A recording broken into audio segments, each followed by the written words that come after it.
Assalamualaikum warahmatullahi wabarakatuh. Ulang lajengkeun deui pangajaran bahasa Sunda urang. Dina pertemuan antos kalangkung di pertemuan sebelumnya kita telah membahas tentang tata rucingan. Nah, di mana teman-teman sudah melihat apa itu tata rucingan dan ada juga video tata rucingan. Nah, teman-teman bisa praktekkan dengan mungkin di rumah dengan adik, dengan kakak, dengan ayah dan bunda. Dan insya Allah sebagaimana janji Mister, ketika nanti kita kembali ke sekolah, kita akan coba praktekkan dan kita akan lombakan bersama teman-teman nanti di sekolah ya. Mudah-mudahan kita selalu dalam keadaan sehat walafiat. Yang selanjutnya, pembelajaran kita di pertemuan yang kedua ini, di video sesi kedua ini, yakni tentang bahasa halus ya. Yang pertama yang akan kita bahas adalah tentang bahasa hormat, ragam bahasa hormat. Kemudian yang selanjutnya adalah yang berupa pengumuman. Nah, ada yang ingat pengumuman apa disebutnya? Ya, pengumuman dalam bahasa Sunda tentunya atau berita dalam bahasa Sunda. Baik, kita langsung saja ke materi selanjutnya. Adalah contoh bewara. Oke, Mister akan bacakan. Bismillahirrahmanirrahim. Bewara. Assalamualaikum. Kahatur kasadayana warga Bogor. Dina raraga nyambut Hari Kemerdekaan ke-75 Republik Indonesia, pamarentah Kabupaten Bogor baris ngayakeun mangrupa-rupa parlombaan. Di antawisna, lomba ngadahar kurupuk, lomba balap karung, lomba lumpat papasangan, lomba balap kaleci jeung sajabana. Gewat daftarkeun diri anjeun ka panitia di Unggal Desa. Acara bakal dipedar sarempak di Unggal Desa dina waktos dinten Senin kaping 17 Agustus tahun 2020. Tempat di buruan kantor Balai Desa. Hatur nuhun kana perhatosanana warga sadayana, Bupati Bogor.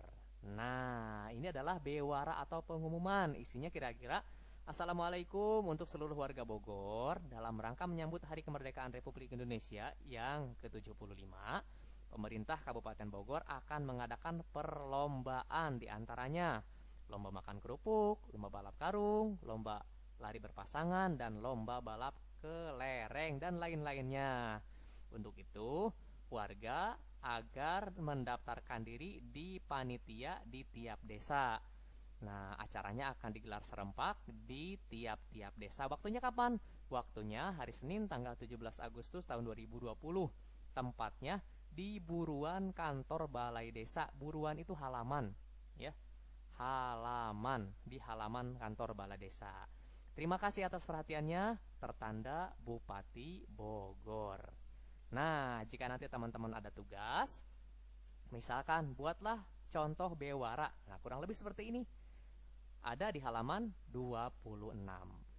Oke, paham ya teman-teman ya? Oke, yang selanjutnya adalah ragam bahasa hormat. Nah, bahasa hormat, bahasa halus ya. Jadi dalam bahasa Sunda, sama dalam bahasa-bahasa daerah lain juga, bahwa bahasa itu memiliki ada bahasa yang halus, bahasa umum, dan bahasa yang kasar. Nah, perlu diperhatikan, perlu diingat, dalam bahasa Sunda ada perbedaan kata atau bahasa yang digunakan untuk diri sendiri dan untuk orang lain. Misalkan kita mengucapkan untuk diri sendiri dan untuk orang lain, itu katanya, pilihan katanya akan berbeda. Kemudian yang selanjutnya, penggunaan kata dan bahasa untuk orang lain juga berbeda antara anak-anak, orang tua, antara binatang dan manusia, serta sebagai bentuk penghormatan. Nah, ya, sebagai contohnya nih, Mister buatkan contoh nih. Nah, ini kira-kira gambar apa? Gambar kepala ya. Yang satu kepala manusia, yang satu kepala kambing. Mungkin ini sisa yang kemarin dikurbankan. Oke, kita lihat. Di dalam bahasa Indonesia, dua-duanya yang pertama nih. Yang pertama, yang ini disebut kepala. Yang ini pun sama. Sama ya, disebut kepala. Jadi antara manusia dan binatang sebutannya sama. Sama-sama kepala. Oke. Akan tetapi di dalam bahasa Sunda ada perbedaan, kita lihat. Nah, dalam bahasa Sunda untuk manusia disebut mastaka. mastaka atau sirah. Mastaka bahasa halusnya, sirah bahasa umum. Sedangkan untuk binatang, nah untuk binatang berbeda, disebutnya hulu. Lebih kasar lagi. Biasanya kalau orang yang ngomongnya kasar atau sedang marah, biasanya menggunakan kata hulu kepada manusia. Padahal hulu itu digunakan untuk binatang. Itu ya. Selanjutnya kita buat contoh lain. Ya, ini cukup ya. Nah, contoh lain. Ini kira-kira gambar apa? Gambar kaki. Nah, yang ini juga kaki ya. Yang ini kaki sapi, yang ini kaki ayam. Dalam bahasa Indonesia, kita coba lihat. Dalam bahasa Indonesia, ya, manusia kaki, binatang kaki ya. Kaki manusia, kaki gajah, kaki sapi, kaki ayam, ya, sama semuanya kaki. Nah, tetapi di dalam bahasa Sunda berbeda. Untuk manusia disebut sampean. Sampean. Nah, untuk binatang disebut suku. Nah, atau untuk ayam disebut ceker. Nah, gitu ya. Oke, seperti itu kira-kira teman-teman. Nah, jadi yang ini, yang kepala ini semua artinya semuanya sama, kepala. Kemudian yang ini juga artinya sama, semuanya kaki. Gitu ya. Oke, untuk lebih jelasnya kita akan coba melihat ya perbandingannya. Ini bahasanya hampir sama. Ini kita buatkan dalam bahasa sehari-hari atau bahasa loma, bahasa umum, bahasa yang sering digunakan. Kemudian bahasa hormatnya, bahasa hormat untuk diri sendiri, keur sorangan, bahasa hormat keur kabatur untuk orang lain. Dan ini juga dijelaskan dalam bahasa Indonesianya. Kita buat tabel dulu ya teman-teman ya, biar nanti tidak salah.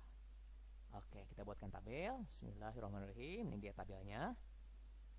Oke, cukup tabelnya segini aja.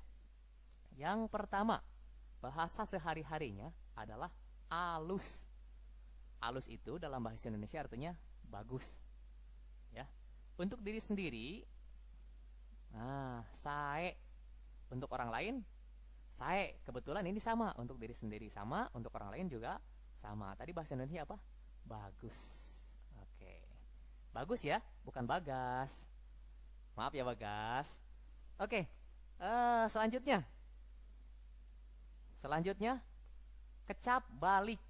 Nah, kecap balik ketika kita menggunakan untuk diri sendiri, maka kecapnya jadi wangsul. Misalkan saya pulang dari sekolah, abdi wangsul ti sakola. Ya, padahal artinya sama, abdi balik dari sekolah. Kemudian untuk orang lain jadinya mulih. Pak guru mulih di mana? Nah, itu untuk orang lain. Pak guru pulang dari mana? Dalam bahasa Indonesia, pulang, ya sudah. Mau Pak guru, mau saya, mau orang lain, artinya pakai penggunaan katanya tetap kata pulang. Sementara untuk diri dalam bahasa Sunda, nah untuk bahasa umumnya balik, ya sama semua balik, ya. Tapi untuk diri sendiri yang halus itu wangsul, untuk orang lain muli.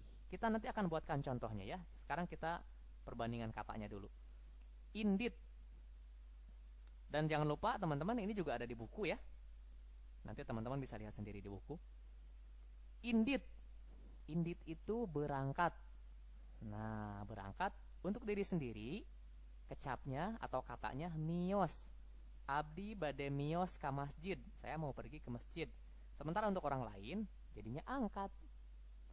Ibu abdi angkat ke pasar. Bahasa Indonesianya pergi. Sama ya, pergi. Mau diri sendiri, mau orang lain, mau halus, sama pergi. Nah, selanjutnya dahar. Bahasa Indonesianya makan. Nah, untuk diri sendiri neda.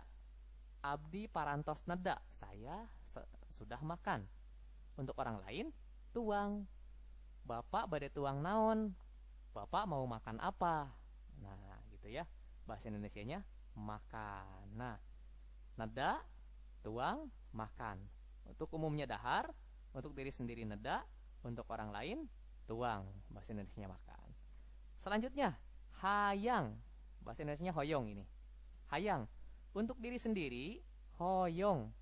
Abdi hoyong ngiring ke Jakarta. Saya mau ikut ke Jakarta. Untuk orang lain, palai. Mau misalkan kita nawarin orang, palai gorengan teu, hoyong gorengan teu. Nah, kurang lebih seperti itu ya. Artinya ingin. Satu lagi, ini kata benda. Kata benda, imah. Rumah ya. Untuk diri sendiri, rorompok. Nah, misalkan gini kalimatnya. Ameng atuh karorompok abdi main ke rumah saya.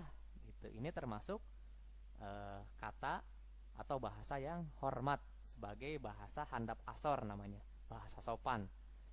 Untuk orang lain, bumi, misalkan menanyakan rumah Pak Guru. Ari bumi Pak Guru di mana? Dupi bumi na Pak Guru palih mana? Rumahnya Pak Guru di sebelah mana? Oke, bahasa Indonesianya rumah. Nah, seperti itu teman-teman. Kita akan coba buatkan bahasa hormat dalam kalimat. Ya, kita akan coba buatkan bahasa hormat dalam kalimat agar nanti lebih jelas lagi. Kita berikan contoh umum dulu ya, yang umum. Rek balik iraha jang. Nah, mau pulang kapan? Jang, ini kata yang dicetak dalam tulisan merah itu nanti diperhatikan ya perubahannya. Ini untuk yang umum. Rek balik iraha jang. Mau pulang kapan? Nah, ini untuk diri sendiri. Punten, abdi bade wangsul ti payun. Maaf ya, saya mau pulang duluan. Nah, saya mau pulang duluan. Dari balik jadi wangsul. Selanjutnya untuk orang lain. Nah, misalkan ini bertanya kepada bu guru nih. Bu guru, geuning teu acan muli. Bu guru kok belum pulang? Nah, kurang lebih seperti itu, ya. Jadi kata balik, wangsul, muli yang dimerahkan itu artinya sama-sama. Ya. Kata balik, kecap balik itu sama dengan kecap wangsul, sama dengan kecap muli, ya. Artinya pulang. Salajengna anu kadua, ini kata umum. Rek indit iraha jang, mau berangkat kapan jang? Nah, ini untuk diri sendiri. Punten, abdi bade mios heula. Maaf ya, saya mau pulang dulu. Gitu. Selanjutnya untuk orang lain. Misalkan mau nanya Pak RT bade mangkat ke mana? Pak RT mau berangkat ke mana? Nah, sama kayak tadi. Kecap indit, ya. Kecap mios, kecap mangkat, itu artinya sama. Sama-sama artinya berangkat. Satu lagi ya. Oke, satu lagi. Ulin atau kaimah. Nah, ini yang umum nih. Main dong ke rumah. Nah, untuk bahasa halusnya, untuk diri sendiri, di haturan linggih karo rompok, silahkan mampir di rumah saya, gitu kira-kira. Nah, untuk orang lain, saya mau berangkat ke rumah Pak Guru, abdi bade ka bumi Pak Guru. Nah, yang di garis merah, yang dicetak merah, kecap imah, kecap rorompok, ya. Satu lagi kecap bumi, itu artinya sama-sama rumah. Oke, teman-teman itu ya bahasa hormat dan berikut contohnya. Jadi sepertinya pembelajaran kita cukup ya. Cukup untuk hari ini. Untuk pembelajaran kali ini Miter haturkan terima kasih, hatur nuhun, mugia orang sadaya aya dina kawilujengan, aya dina tangtayungan Allah Subhanahu wa taala, salamina aya dina kasehatan, lahir sinareng batin. Nah, itu tadi teman-teman semua materi kita di video bagian kedua ini. Mudah-mudahan bermanfaat untuk teman-teman semua, menambah wawasan teman-teman semua. Dan juga Mister tunggu kritik dan saran dari teman-teman semua, dari ayah bunda, sehingga bisa menjadi evaluasi dan pembelajaran buat Mister I untuk mengembangkan metode pembelajaran bahasa Sunda khususnya di lingkungan ST Al-Ittihad Islamic School ini. Ya, jangan bosan-bosan belajar. Semua pelajaran kita pelajari dengan baik, dengan penuh semangat. Insya Allah nanti manfaatnya akan kita rasakan untuk kita semua. Kita berdoa kepada Allah Subhanahu wa taala, semoga kita selalu diberikan kesehatan oleh Allah Subhanahu wa taala. Salamina aya dina kawilujengan, salamina aya dina kesehatan, aya dina tangtayungan Allah Subhanahu wa taala. Amin ya Allah ya rabbal alamin. Hatur nuhun. Wassalamualaikum warahmatullahi wabarakatuh.